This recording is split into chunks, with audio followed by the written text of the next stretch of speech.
কালো রঙের private car সামনে থাকা মোটরসাইকেলকে সজোরে ধাক্কা দেয়। এরপর সামনে থাকা একটি রিকশাকেও ধাক্কা দিয়ে কালো রঙের প্রাইভেট কারটি দ্রুত গতিতে সামনের দিকে এগোতে থাকে। বাম পাশ দিয়ে কোনো গাড়িকেই সামনের দিকে এগোতে দিচ্ছিল না প্রাইভেট কারটি। তখন পেছন থেকে ধাক্কা খাওয়া মোটরসাইকেলটির চালক প্রাইভেট কারটিকে ধরার চেষ্টা করছিলেন। পরে মালিবাগ এলাকায় এসে যানজটের কারণে গাড়িটি সিগন্যালে আটকে পড়ে। তখন গাড়ির মধ্যে চুপচাপ বসেছিলেন তরুণ চালক। তার পাশের আসনে পা রাখার জায়গায় অচেতন হয়ে পড়েছিলেন এক তরুণী। সেই তরুণীর ছিল না কোনো সারা শব্দ। পরে ওই গাড়ি সহ তাদের উদ্ধার করে হাসপাতালে পাঠায় পুলিশ। কিন্তু ঢাকা মেডিকেল কলেজ হাসপাতালে নেওয়ার পর ঘটনা পুরো উল্টে যায়। ওই তরুণী হঠাৎ চিৎকার চেঁচামেচি শুরু করেন। পুলিশ ও চিকিৎসককে গালাগালিও করতে থাকেন। আসলে ওই তরুণী দুজনেই ছিলেন মদ্যপায়ী।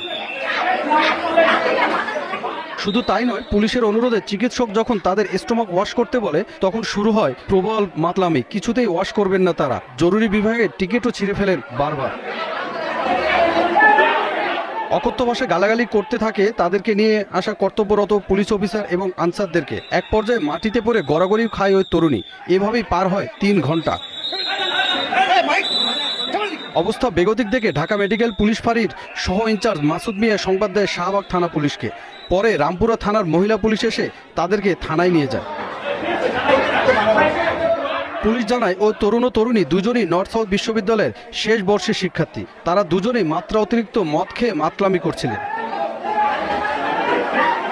রাতভর নানা নাটকীয়তার পরে রামপুরা থানায় তাদের আটক রাখা হয়। এরপর ঢাকার সড়কে মদ খেয়ে মাতলামি করা সেই 2 তরুণীকে মাদক আইনে মামলা দিয়ে আদালতে পাঠিয়েছে পুলিশ।